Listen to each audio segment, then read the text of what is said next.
오늘 이제 하나님의 뜻이란 무엇인가, 하나님의 뜻은 무엇인가 두 번째로 이제 내게로 돌이키라라는 말씀의 제목을 가지고 하나님의 뜻에 대해서 오늘 본문과 함께 살펴보고자 합니다.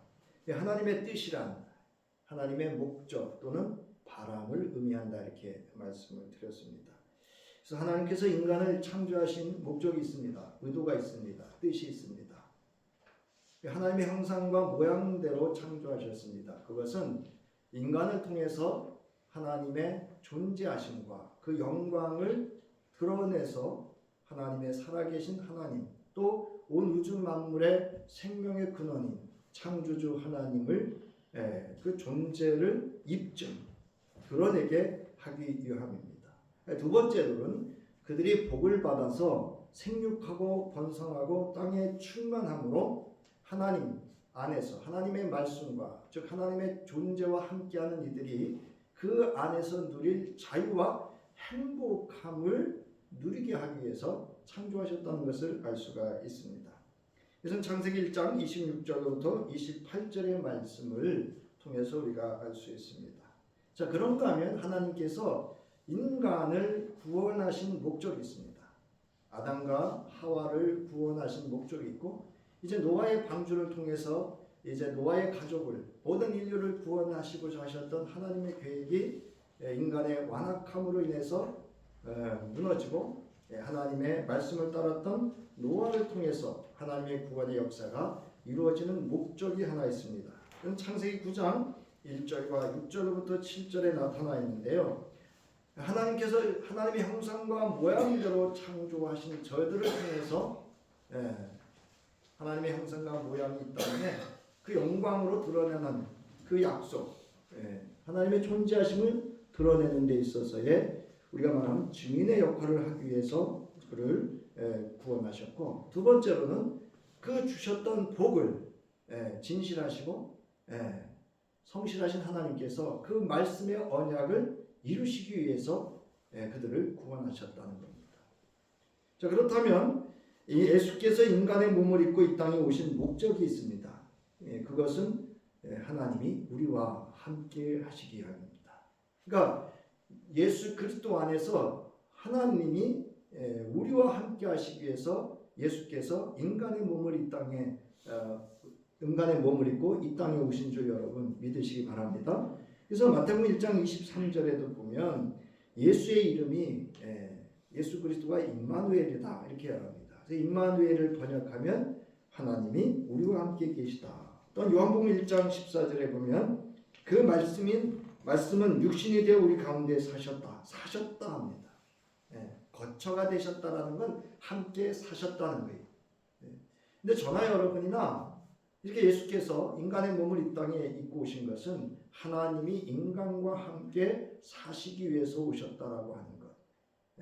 그리고 저와 여러분을 구원하신 것도 저 하나님과 함께 하시기 위한 것이라는 것을 우리는 사실은 잊고 살 때가 참 많죠.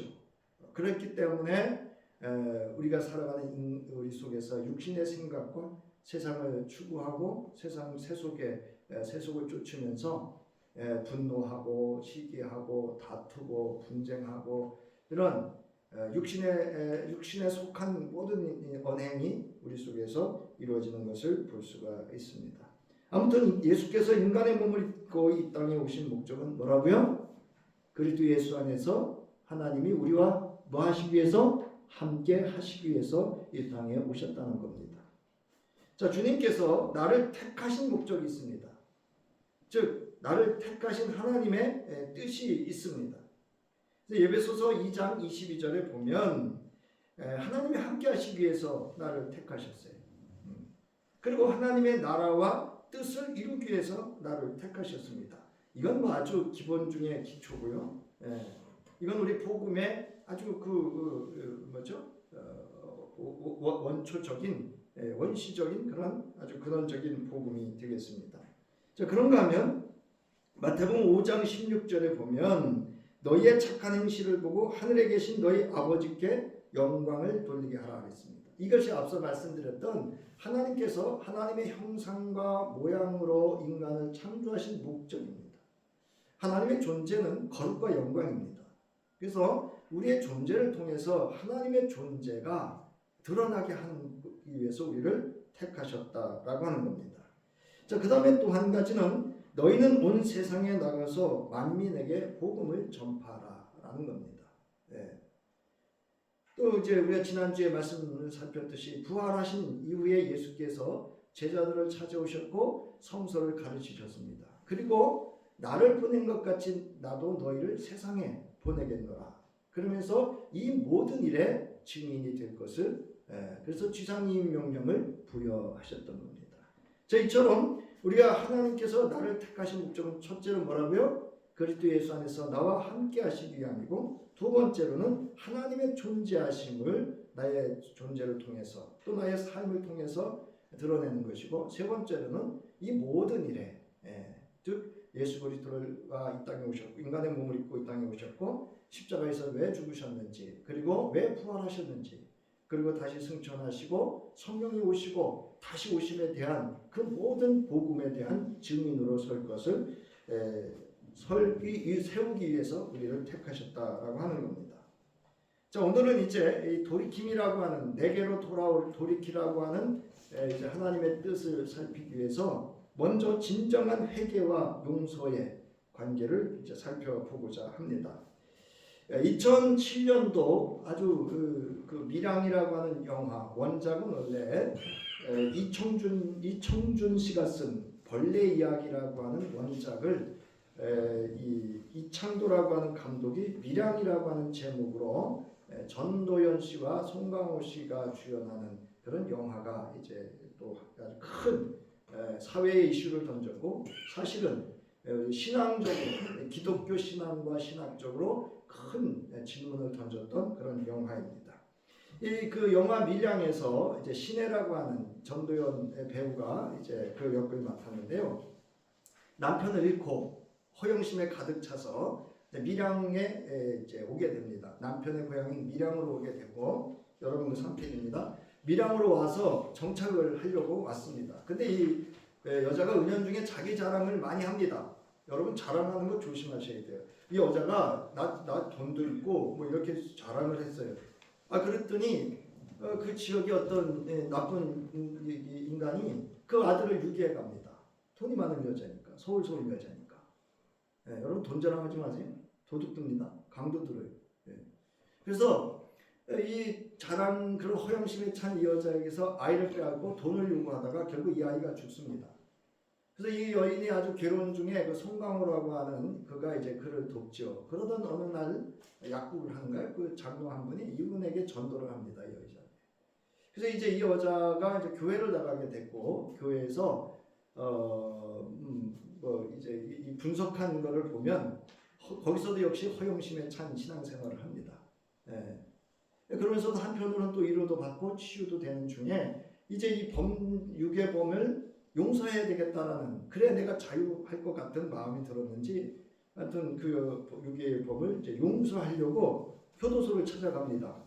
그런데 이 교도소에 찾아갔는데 이 유괴범이 나오는데 너무 편안한 모습으로 나오는 거예요. 뭐 미안한 기색도 하나 없고 그리고 당당하게 나오는 거예요. 그러면서 이런 이야기를 합니다. 나는 이 안에서 이제 예수를 믿게 됐다는 거죠. 그를 통해서 신이 나를 다 모든 죄를 용서하셨다는 거예요. 그래서 나는 자유한다는 거예요. 그래서 이 여인이 이 이야기를 듣고 충격에 빠집니다. 그래서 여기 나와 있습니다만은 내가 용서하지 않았는데 신이 누군데 내가 용서하지 않은 자를 용서하느냐라는 질문을 합니다. 그리고 이 여인이 이제 영화에서는 뭐 도둑질도 하고요. 그래서 교회에서 집회할 때 방해도 하고, 또 교회에서 수련회를 갔을 때 거짓말이야 하는 CD도 틀고, 그리고 자기를 전도했던 그 장로를 유혹을 합니다. 그래서 성적으로 무너뜨리죠. 이제 그렇게 하면서 신에 대한 대항을 합니다. 근데 원작에서는 벌레 이야기라고 하는 그 원작에서는 이 여인이 이제 여기서 알림이라고 하는 그 엄마로 나오는데 자살을 하죠. 그러니까 그러니까 하나님께서 부여하신 고유한 생명을 자기 스스로 끊음으로 해서 자살을 함으로 해서 신에게 가장 강력한 대항을 하는 것을 볼 수가 있습니다. 자, 그래서 이 말씀을 이제 제가 준비를 하면서 이런 생각이 들었어요. 진정한 회개 없이는 진정한 용서가 있을 수 없다라는 겁니다. 여러분들이 이렇게 이제 돌이켜 보시면 누군가가 나한테 미안합니다, 죄송합니다, 제가 이걸 부분은 잘못했습니다, 이러면 이 가슴이 안 남아요. 제가 이제 어떤 한참 마음에 어려움이 있을 때 아주 고가의 상담 프로그램에 참여했습니다. 참여해서 이제 거기 이런 과정을 쭉 따르면서 그동안 이제 아내와의 관계 속에서, 아이들과의 관계 속에서 있었던 일들을 적고 이제 그거를 사과하고 이런 일들을 이렇게 하는 프로가 있었어요. 그래서 이제 아내에게도 제가 그동안 결혼 생활하면서 어떤 부분에 있어서 미안했는지, 또 아이들에게도 아이들이 기억하지 못하지만 제가 아이들에게 했던 언행이 아이들에게 상처가 됐을 부분들은 다 적고 이렇게 아이들에게 보내고 아내한테 보내고 정식으로 사과를 요청하고 그렇게 했었습니다. 그러니까 아직도 저한테 있어요, 그 편지들이. 근데 아이들한테 물어봤더니 아버지 그런 일도 있었어요? 뭐 그러면서 이제 그때 그런 이야기들을 하더라고요. 근데 이제 그렇게 진정한 회개와 용서를 구할 때 거기에 진정한 용서가 있을 수 있습니다. 그래서 이제 우리 김태현이라고 하는 그 작가가 그 심리 상담사가 용서하지 않을 권리라고 하는 책을 썼습니다. 이건 뭐냐면 이제 우리 각종 사건 사고가 발생하잖아요. 지금 살아가는데 살인, 성폭행, 폭력 사건 속에서 그 피해자들이 경험하는 그 상처는 이루 헤아릴 수 없답니다. 그래서 그분들한테 당신은 용서하지 않을 권리가 있다라고까지 위로를 한다고 합니다. 우리 생각할 때는 용서하면 자유한다고 생각하는데 용서하지 않는 것이 그들에게는 때로는 큰 위로와 상처를 치유할 수 있는 힘을 가질 수 있기 때문에 그런 이야기를 한다. 그런 이야기도 있습니다. 아무튼 이 진정한 용서는 진정한 뭐가 없이는 이루어질 수 없다? 진정한 회개가 없이는 이루어질 수 없다는 거예요. 어떤 분들이 가끔 저한테 그래요. 지나온 상처에 대해서 제가 이렇게 힘들어할 때가 가끔 있거든요. 그래서 그거에 대해서 이야기하면 그래, 용서하라고. 요셉도 살았고 욥도 살았고 뭐 좀 얘기를 해요. 저는 그 정도의 신앙과 인품을 가지지 못했어요. 용서가 그분들이 와서 저한테 회개를 안 했거든요. 용서를 구하지 않았거든요. 근데 이렇게 가끔 길에서 보면 너무 뻔뻔하게 살아. 상처를 주고도 자기들은 아무렇지도 않게 살아요. 제 인생의 운명을 바꿀 수 있는 큰 사건이 제가 몇 번 있었거든요. 그런데 이제 그러면서 이 말씀을 준비하면서 여러분 4페이지인데요. 진정한 용서함이 있으려면 진정한 뭐가 있어야 돼요? 회개함이 있어야 돼요. 그리고 진정으로 회개를 했으면 여러분 그거 꺼내지 마세요. 저도 이게 잘 안 되긴 하는데 이게 보면은 개중에 저 결혼지옥 같은 거 특히 부부 상담들 하면은요 그 여자분들이 옛날에 그 아이 뵀을 때 뭐 힘들게 한 거 그러면서 일을 바득바득 하나요. 아니 이제 지나갔는데 그럼 남편이 미안하다 그래요. 그러면 뭐가 또 미안한데? 당신은 진정한 뭐가 없어 뭐 이러면서 그 풀리지 않은 거를 그냥 남편은 또 그거 견디지 못하니까 또 나가요. 나가면 무시한대. 이래가지고 계속 악순환이 되는 거예요. 여러분 남자들이 미안하다 그러면 그 여자분들이 말한 모든 것들이 다 포함되어 있어요. 그 남자들이 미안하다 그러든 다시 꺼내지 마세요. 이건 뭐 남자뿐만이 아니고 여자뿐만이 아니고 남자도 그렇고 부모 자식 관계도 그렇고 누구와의 관계도 마찬가지입니다. 저는 이제 이 누가복음 17장 3절부터 이 4절의 말씀을 보면서 참 큰 은혜가 됐는데요. 우리 함께 읽겠습니다. 시작. 너희는 스스로 조심하여라. 믿음의 형제가 죄를 짓거든 꾸짖고 회개하거든 용서하여 주어라. 그가 내게 하루에 7번 죄를 짓고 7번 내게 돌아와서 뭐하면 회개하오 하면 너는 뭐 해줘야 된다? 용서해줘야 된다. 근데 마태복음은 좀 달라요. 마태복음은 회개라는 단어가 없어요. 그냥 용서해주라 그래요. 그러나 이 누가는 아주 세세하게 섬세하게 이 회개와 용서의 관계를 잘 이해하고 있었고 예수 그리스도의 그 복음에 그 회개와 용서의 관계를 잘 알고 있었던 것을 알 수가 있습니다. 자, 참된 회개라고 하는 것은 이제 요약하면서 하겠습니다. 참된 회개라고 하는 것은 하나님과의 관계에서 가장 먼저 그 문을 여는 것이 회개입니다. 그러니까 여러분, 내가 예수 그리스도 안에서 하나님을 아버지라 부를 수 있다라고 하는 것은 내게 먼저 평안이 임하는 것도 중요하지만 그 평안이 있기 이전에 회개의 역사가 나타납니다. 그래서 존 요한 웨슬레 목사라든가 마틴 루터라든가 이 종교 개혁을 이뤘던 많은 훌륭한 신앙인들의 공통점이 뭔지 아세요? 로마서 1장을 읽다가 성령의 역사하심 속에서 참된 회개를 합니다. 그 회개를 통해서 예수 그리스도를 통한 하나님의 무한하신 은혜와 사랑을 경험하고 하나님의 구원의 사건을 경험하고 오직 의인은 믿음으로 말미암아 의에 이른다는 사실을 깨닫고 그들이 이제 복음의 증인으로 그 사명을 다하는 것을 볼 수가 있습니다. 내가 하나님을 만났다라고 하는 것은 그리스도 예수 안에서 항상 참된 회개가 일어나는 것을 말합니다. 자, 그래서 회개라고 하는 단어는 우리말로 뉘우칠 해자에 고칠 개자를 씁니다. 첫째, 뉘쳐야 돼. 그건 깨닫는다는 거예요. 예. 사실 여자분들이 남자가 미안해 그러면 그거를 좀 못마땅히 여기는 건 뭐냐면 뉘우침에 대한 표현이 없어서 그래요. 예.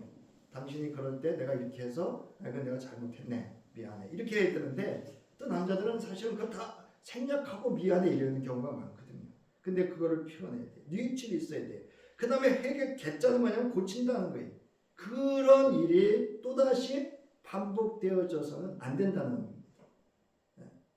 자, 그래서 이 회개라고 하는 것 중간쯤 되는데요. 단순한 후회가 아닌 헬라어로 메타노이아라고 하는 단어를 쓰는데요. 단순한 후회가 아닌 내 삶의 방향을 바꾼다는 의미를 가지고 있습니다. 그래서 회개라는 말은 어떻게 보면 변혁입니다. 변혁. 즉 변혁이 일어나지 않는 회개라고 하는 것은 그냥 마음이 가벼워지는 것 정도에 불과한 경험을 하게 됩니다. 내가 참회했더니 마음이 참 가벼워졌어. 하나님이 날 용서해 주셨을 거야 라고 하는 정도로 이런 굉장히 무책임한 회개라 하는 이의 태도에 불과합니다. 그래서 여러분, 회개는 누이침이 아니에요. 그 삶을 바꾸는 거예요. 아주 이렇게 변혁이 일어나는 거예요. 언행이 바뀌는 거예요.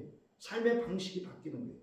그리고 우리가 신앙적으로 얘기한다면 지금까지는 내 삶의 방식과 세상의 방식으로 살았다면 이제 하나님의 생각과 하나님의 방식으로 삶을 바꾸는 것을 참된 회개다. 이렇게 정의할 수가 있습니다. 자, 오늘 이제 보면 이 진정 회개란 뭐냐?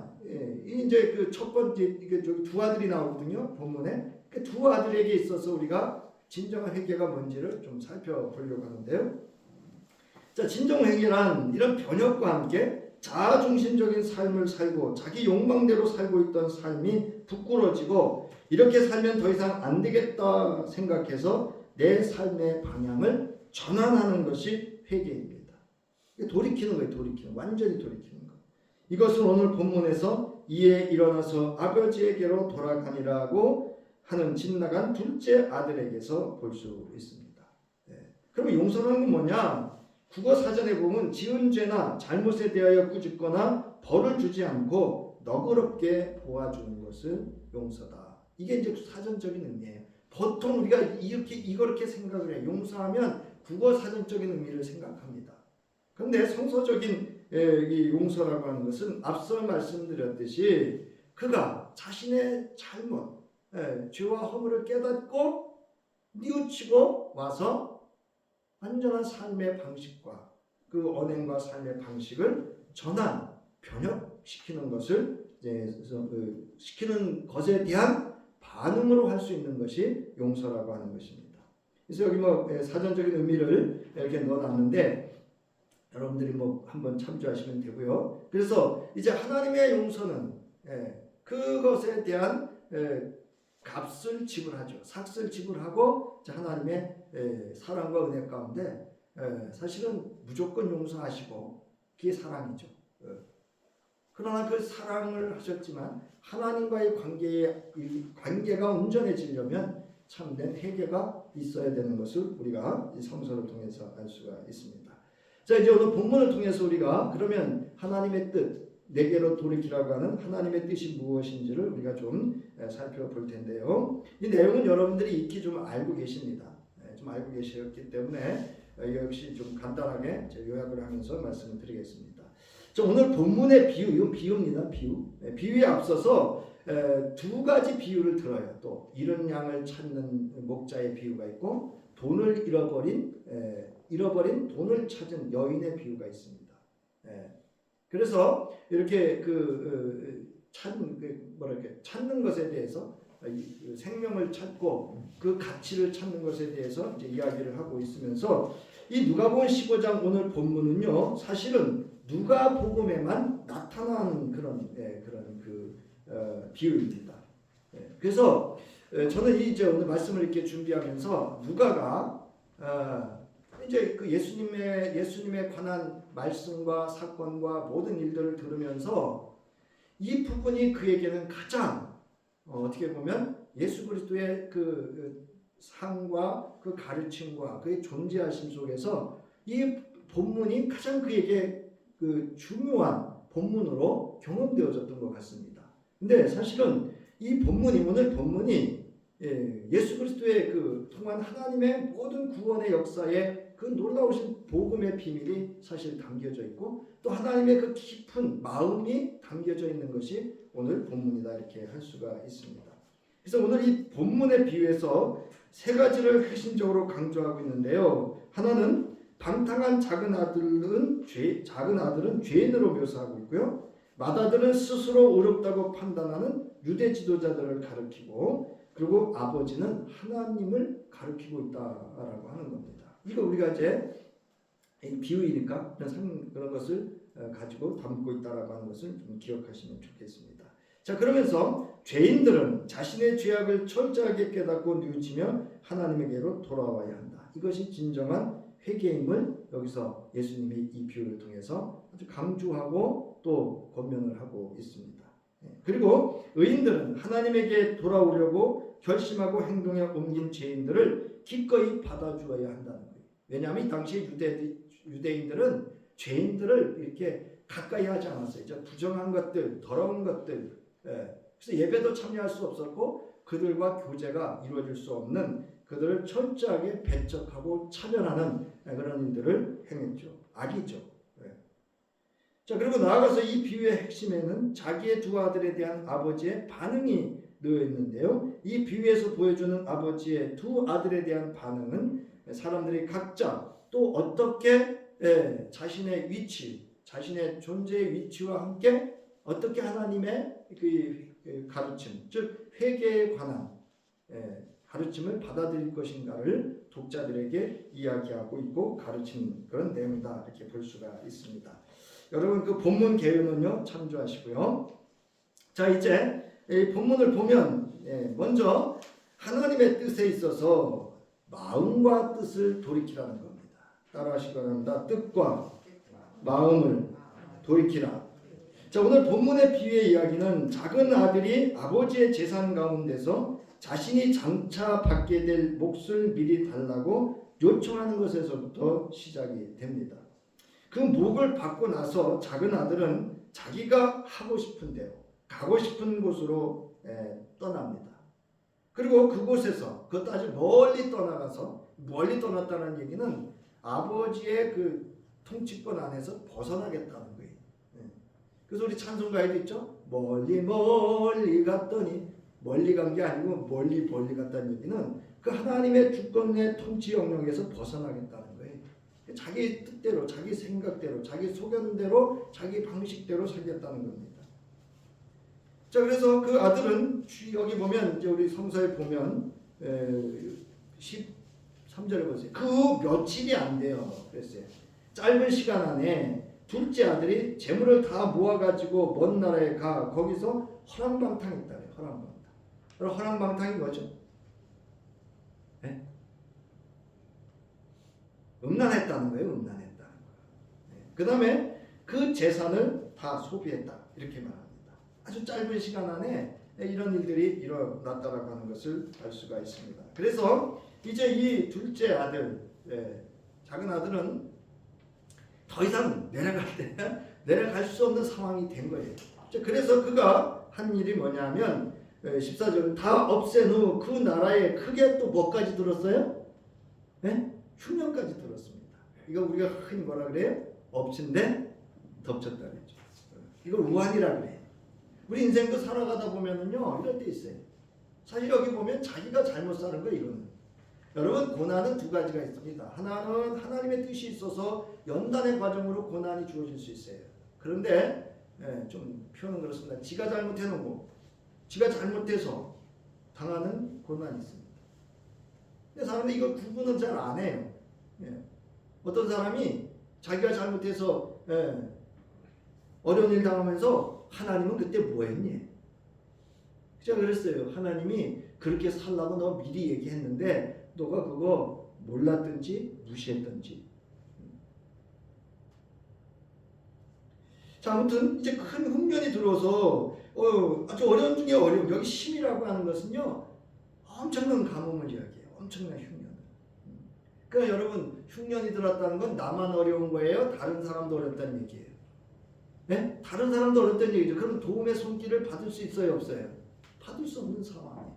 그러다 보니까 이제 여기 보세요. 그가 비로소 궁핍한지라 다 떨어졌다는 거예요. 이제 다 떨어졌다는 거예요. 이제 정말 여기 그 자기 고백처럼 여기 이제 나오잖아요. 16절에 주는 자가 없어서 나는 이제 뭐 한다고요? 19절, 17절에 줄여 죽는다. 이런 상황이 된 거예요. 이제 굶어 죽게 되는 거예요. 굶어 죽게. 이제 그런 상황이 되자 그는 자신을 돌이켜 보기 시작합니다. 그래서 여러분 7페이지. 자, 극심한 고통 속에서 작은 아들은 정신이 번쩍 든 거예요. 그래도 이거는 정말 은혜 중에 은혜죠. 여러분 사람이 가끔 참 이럴 때가 답답한데요. 이렇게 뭘 이렇게 하면 알아듣고 깨달아야 되는데 그거를 모르는 사람들이 쉽게 해서 자기가 뭐 잘못하는지 몰라. 저도 가끔은 그런 경우가 있어서 그때 내가 왜 그랬지 후회도 하긴 하지만 아무튼 지금 이 극심한 고통 속에서 작은 아들은 정신이 번쩍 듭니다. 비로소 자신이 얼마나 깊은 웅덩이의 밑바닥에 떨어져 있는지를 깨달았던 거예요. 어디에 이르는가?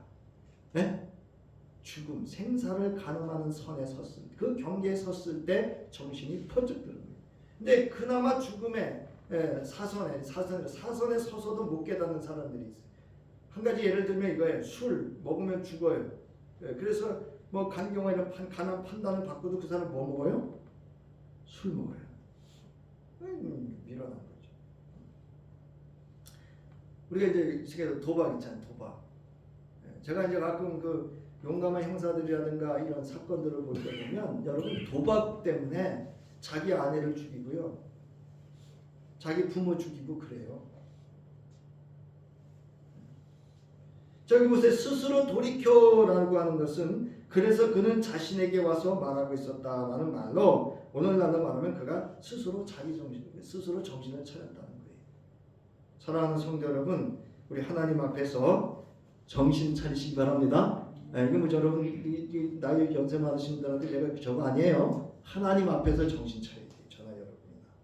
내가 지금 이거 하고 있는 게 옳은 일인지 여기 건강하다 그랬잖아요. 그 종이 와서 그 마다들한테 그 당신의 동생이 건강하게 이렇게 표현하잖아요. 내 신앙이 건강한지 안 건강한지를 잘 분별할 수 있어야 됩니다. 자, 이제 작은 아들은 이렇게 생각을 하고 자신이 이렇게 깨달음이 오자 이런 생각들을 하죠. 자, 보세요. 작은 아들이 처해 있는 상황에 어이없는 것은 사실상 그의 아버지가 고용한 품꾼들이 지금 자신의 처지보다 더 좋은 대우를 받고 있다는 거예요. 여러분 이방 나라에서 그것도 돼지를 친다라고 하는 것은 그리고 그 돼지가 먹는 쥐염 열매를 얻어 먹어야 되는 이 처지에 있는 이 작은 아들에게 있어서는 아주 처참한 거예요. 사실은. 이 정도 되면 유대인이라고 하면 차라리 죽는 게 낫습니다. 이들한테. 그럼에도 불구하고 이 아들은 깨달은 거예요. 자기 아버지의 집에 있는 최소한의 품삯을 받고 일하는 일용 노동자보다도 더 대우가 지금 처참하다는 것을 알 수가 있습니다. 그런데 이 그 아버지 집에 있는 그 품삯의 일꾼들은 아버지가 대우를 아주 잘해주고 있다는 거예요. 쉽게 말해서 지금 자기가 돼지 쥐염 열매를 먹는데 아버지한테 있는 이 종들은 밥을 먹는다는 얘기예요. 자, 이에 작은 아들은 자신이 어떤 행동을 취해야 할지에 대한 계획을 세웁니다. 여러분, 이게 회개예요. 저도 이제 이렇게 인생 살면서 특히 이제 아내한테도 제가 미안하다는 말을 잘 안 했더라고요. 제가 어느 날 이렇게 보니까 그건 뭐 자존심이 뭔지. 근데 이제 이 처음이 힘들어요. 네. 처음이 이제 여보 미안해 이 말하기가 처음이 있는데 이게 이제 이렇게 하면 하게 되더라고요. 이게 뭐냐면 이 계획을 세워야 돼요. 이게 뭐냐면 앞서 말씀드렸잖아요. 회개할 때도 구체적으로 해야 돼요. 구체적으로 하기 어려우면 이제 쓰는 거 카톡이나 이렇게 이제 쓰면 사실 되죠. 아무튼 이제 이 계획을 세우고 이 비유의 이야기는 이제까지 외부의 관점에서 묘사되었지만 이제는 작은 아들의 마음 속에서 일어나는 내적인 동기가 밝혀집니다. 그러면서 이제 이 이야기의 핵심적인 이제 예수께서 하시고자 하시는 진정한 회개가 무엇이고 진정한 용서가 무엇인지를 이야기하고자 하는 핵심적인 전환점을 보여주고 있는 것입니다. 자, 이제 보세요. 이에 스스로 돌이켜 이르되 내 아버지에게는 양식이 풍족한 품꾼이 얼마나 많은가. 나는 여기서 줄여주는구나.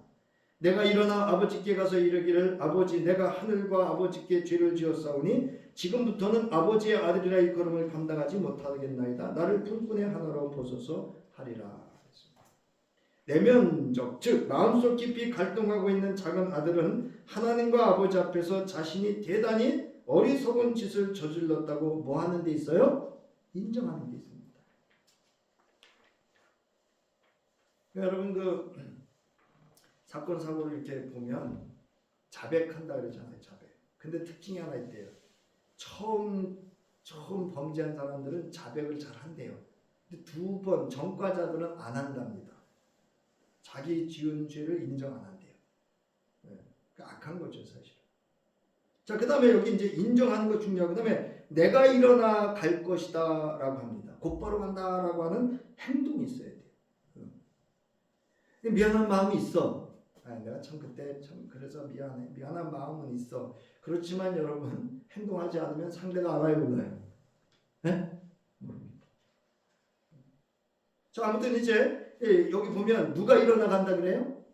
내가 일어나서 갈 것이다 이렇게 말합니다. 이렇게 아버지를 떠났던 작은 아들은 자신의 계획과 시도는 완전한 실패로 끝났고 그 결과는 그는 인간의 기본적인 품위마저도 지킬 수 없었고 또한 생존에 꼭 필요한 일용할 양식마저도 얻을 수 없는 생사의 기로에서 작은 아들은 비로소 자신이 아들의 신분과 상속과 관련된 모든 권리를 상실하였다는 사실을 깨닫고 이거를 인정하고 뭐 하기로 하죠? 아버지께로 돌아가기로 결심을 합니다.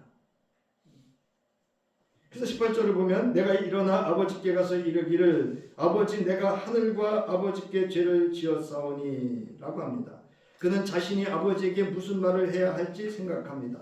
그는 자신을 사려 깊은 아버지의 처분에 맡기고자 합니다. 이게 여러분 회개예요. 또한 아무런 권리도 주장하지 않습니다. 그리고 그는 자신이 아무런 권리도 요구할 수 없다는 사실을 인정하고 자기 자신을 어떻게 해요? 낮추고 있습니다. 그러니까 저나 여러분이나 끊임없이 우리가 하나님 앞에서 해야 할 일은요, 낮추는 거예요. 낮추는 거. 여러분 기도가 뭔지 아세요? 뭐 여러 가지 뭐 이야기가 있지만 기도는 하나님 앞에서 자기를 낮추는 겁니다.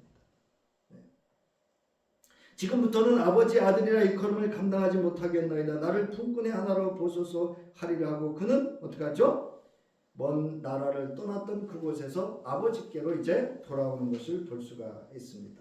그리고 이것을 행동으로 옮깁니다. 그는 어떤 반응이 자기를 기다리고 있을지 전혀 알지 못, 아버지가 어떻게 반응할지 전혀 알지 못합니다. 이제 작은 아들은 아버지의 집과 멀리 떨어진 곳에 이릅니다. 그 본문에는 저 멀리라 그래요. 그러니까 어렴풋이 이렇게 보이는 상태. 그런데도 아버지는 그의 모습이 곧 자기의 아들이라는 것을 어떻게 해요? 바로 알아차립니다. 그리고 달려나와서 어떻게 하죠? 그 아들을 목을 안고 입을 맞추며 기꺼이 그를 받아들입니다. 그러자 그는 아버지께 진정한 회개를 합니다. 21절을 보면은요. 아들이 이르되 아버지 내가 하늘과 아버지께 죄를 지었사오니 지금부터는 아버지의 아들이라 일컬음을 감당하지 못하겠나이다. 이게요. 하나님의 사랑, 아버지의 사랑과 은혜를 아는 자가 뭐 할 수 있어요? 진정한 회개를 할 수 있어요. 이걸 모르니까 자꾸 내가 살아나는 거예요. 여기 보면은 이제 측은히 여기다 그랬어요. 측은히 여기다라는 건 뭐냐면 내장까지 움직였다는 거예요. 이게 뭐냐면 고대인들은 이 긍휼한 마음, 불쌍히 여기는 마음이 어디 있냐면 창자에 들어있다는 거예요. 자기 창자에. 그래서 긍휼과 사랑의 자리가 창자에 있기 때문에 이 그 측은이라고 하는 건 창자가 요동하듯이 이런 뜻이에요. 전율한다 이런 뜻이죠. 그 다음에 입맞추다는 것은요. 몇 번이고 입맞추다. 열렬하게 입맞추다는 거예요. 사실 이 아들이 지금 깨끗할까요? 더러울까요? 네? 돼지하고 뒹굴던 놈이 깨끗할 리가 있겠어요? 거지가 됐는데. 그럼 묻고 따지지 않잖아요. 너 어떻게 살았니? 왜 살았니? 이렇게 묻지 않습니다. 또 미안하다는데 뭐가 미안하다 그게 막 이러면 안 되죠. 일단 미안하다 그러면 받아들이고 수용을 해야 돼요. 자, 아버지는 돌아온 아들을 위해서 어떻게 합니까? 종들에게 이르되 제일 좋은 옷을 내어다가 입히고, 옷을 입힌다는 건 신분이 바뀐다는 얘기예요. 가락지를 끼우고 이제 관계가 돼, 언약적인 관계가 되는 거예요. 그 상속권이 주어진다는 거예요. 발에 신을 신기고, 공동체원으로 받아들인 거예요. 그리고 살진 송아지를 끌어다가 잡으라. 우리가 먹고 즐기자. 이 내 아들은 죽었다가 다시 살아났으며 내가 잃었다가 다시 얻었노라 하니 그들이 즐거워하더라. 여러분, 이와 같은 존재가 저와 여러분이에요. 하나님에게 어떤 존재요? 하나님 우리에게 그리스도로 옷 입히시고, 아멘. 우리의 신분을 바뀌시고 언약을 주시고, 신약이 주셔 신약. 그리고 우리에게 발을 신겨서 주의 성도로 하나님 나라의 그 땅에 살도록 해주신 그 은혜, 그리고 천국 잔치에 참여할 수 있는 그 은혜를 저에게 허락해 주신 줄 믿으시기 바랍니다. 자, 그리고 이제 두 번째로는요, 이처럼 뜻과 마음을 돌이켜서 우리가 하나님 앞께로 돌아와야 됩니다. 두 번째로는요, 거룩으로 돌이키라는 거예요. 이건 큰아들 이야기입니다. 맏아들 이야기예요. 자, 하나님의 형상과 모양, 즉 하나님의 성품으로 돌아오는 거예요. 오늘 나눈 마음엔 그리스도 예수의 마음을 품으라는 얘기입니다. 여러분 이제 여기 오늘 이야기를 보면 밭에 있다가 맏아들이 돌아와요. 그랬더니 집안에서 뭐 풍악이 울리고 춤추는 모습이 소리가 들리고 어디더러 보이는 거예요. 그래서 종을 불렀어요. 무슨 일이냐? 그랬더니 이야기를 합니다. 당신의 동생이 돌아왔다. 그랬더니 당신의 동생이 건강하게 돌아온 걸 보고 아버지가 뭐 했다라고요? 옷을 입히고 반지를 끼우고 신발을 신기더니 살진 송아지를 잡고 노래 부르고 춤추고 잔치를 하고 있다는 거예요. 그럼 여러분 어떻게 해야 돼요? 오늘 여기 예수 믿겠다고 새신자가 왔어요. 그러면 어떻게 해야 돼요? 우리 모두가 다 뭐 해야 돼요? 기뻐해야 되는데요. 안 그렇습니다, 여러분. 저 사람 뭐지? 그래 조금이라도 흠이 잡히거나 좀 거스르면요, 그게 눈에 들어와요. 여러분은 안 그러겠지만. 자, 그럼 여기 그러자 이제 집에 들어가는 것을 거부합니다. 화가 난 거, 화가. 분노하는 거예요, 분노. 여러분, 분노를 일으키는 순간요, 내 안에 거룩성을 상실합니다.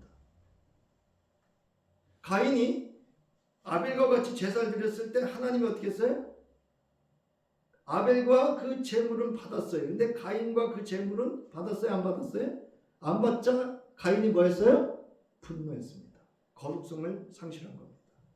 여러분이 아무리 지금 뭐 와서 이렇게 해도 지금 이 안에서 내 안에 분노를 가지고 예배를 하면은요, 거룩성이 상실된 거예요. 그래서 여러분 예배 전에 충분히 오셔가지고 그 분노성을 이렇게 분노나 이런 것들을 다 이렇게 내려놓으셔야 돼요. 여러분 우리 분노는요, 모든 관계를 그릇되게 하는 아주 그 역할을 하는데, 이건 걷잡을 수 없게 우리를 만드는 거예요. 내 의도한 바 뜻한 바와 관계없습니다. 자, 이 내용을 좀 요약을 하면 그렇습니다. 지금 이제 앞서 말씀드렸듯이 지금 가인처럼 이렇게 분노한 거예요. 저 중간쯤에 보면 여러분 밑에서 자, 거룩은 이렇게 돼요. 거룩은 하나님의 성품이에요. 존재의 양태입니다. 하나님은 그냥 거룩하셔요. 그래서 우리가 회개하지 않고 죄 사함을 받지 않으면 하나님과 함께 할 수 없는 거예요. 그래서 그리스도 예수가 이 땅에 오신 거고요. 그리고 예수가 죽은 자 가운데서 부활하시고 우리에게 부활의 생명을 주셨기 때문에 그 거룩성에 그리스도 예수 안에서 참여할 수 있는 겁니다. 그러므로 자아중심적인 사고와 자신의 의를 드러내며 분노하고 있는 이 마다들은 거룩성을 상실하고 하나님 앞에 범죄하고 있는 겁니다. 죄를 짓고 있는 겁니다. 이 거룩성은 하나님의 마음을 헤아리고 그 말씀을 지켜 행할 때 그 안에서 회복되고 유지됩니다. 오늘날은 예수 그리스도와 그 말씀 안에 있을 때 이 거룩성이 회복되고 유지될 수 있습니다. 이런 상태에 있는 마다들에게 아버지가 권합니다.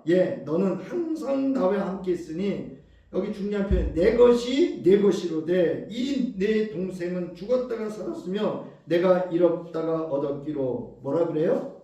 우리가 즐거워하고 기뻐하는 것이 뭐하다? 마땅하다. 우리라 그랬잖아요. 우리라는 얘기는 아버지와 둘째 아들과 맏아들이 함께 즐거워하는 것이 뭐하다고요? 반드시 해야 되는 일이라는 거예요. 마땅하다는 건요, 반드시 해야 된다는 일입니다. 그러므로 이제 하나님 아버지 앞에 우리는 거룩으로 돌이켜야 합니다.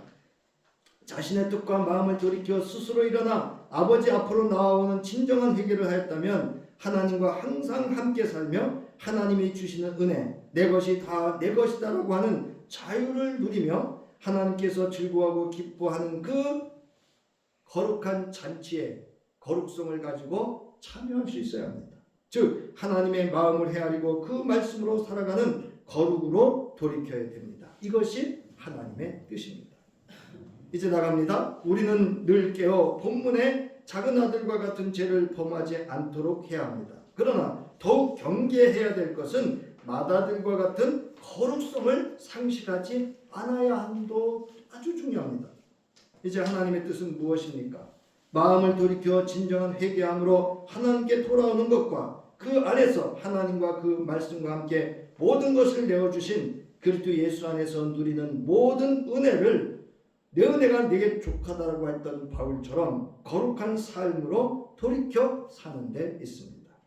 하나님의 자비는 진정으로 회개하는 자를 진정으로 용서하시는 사랑하심에 있습니다. 이는 우리의 일상에서의 삶에서도 마찬가지입니다. 진정으로 회개하는 자를 진정으로 용서할 수 있는 것이 하나님의 뜻과 그 사랑을 우리의 일상 가운데에서 실현하는 것입니다. 그것은 우리는 그리스도 예수 안에서 뭐 받은 죄인이에요? 죄사함, 용서함 받은 죄인이기 때문입니다. 그러므로 우리가 서로 불쌍히 여겨야 돼요. 그리고 서로 회개함으로 인해서 그리스도 예수의 마음으로 용서할 수 있어야 돼요. 서로 용서해야 돼요. 그래서 서로 용납하라. 그 얘기가 있습니다.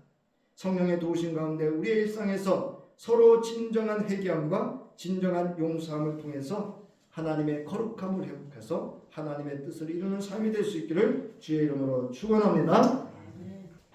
이제는 하나님의 형상과 모양대로 우리를 지으시고 생육하고 번성하고 땅에 충만하라 축복해 주신 하나님의 무한하신 사랑하심과 우리로 하여금 모든 죄를 사하시기 위하여 십자가에 죽어주시고 우리로 하여금 하나님 자녀 되게 하셔서 진정한 회개를 통하여 진정으로 용서받은 죄인으로 용서를 할 수 있도록 우리를 구원해 주신 우리 주 예수 그리스도의 구원하심과 이제 성령으로 말미암아 우리가 일상 속에서 서로 용납하고 서로 회개하고 용납하며 사랑으로 살아갈 수 있도록 우리를 도우실 성령의 함께하심이 여기 모인 저희 이회와 가정과 기업과 삶에 위해 이제로부터 영원히 함께하시기를 간절히 축원하옵나이다. 아멘.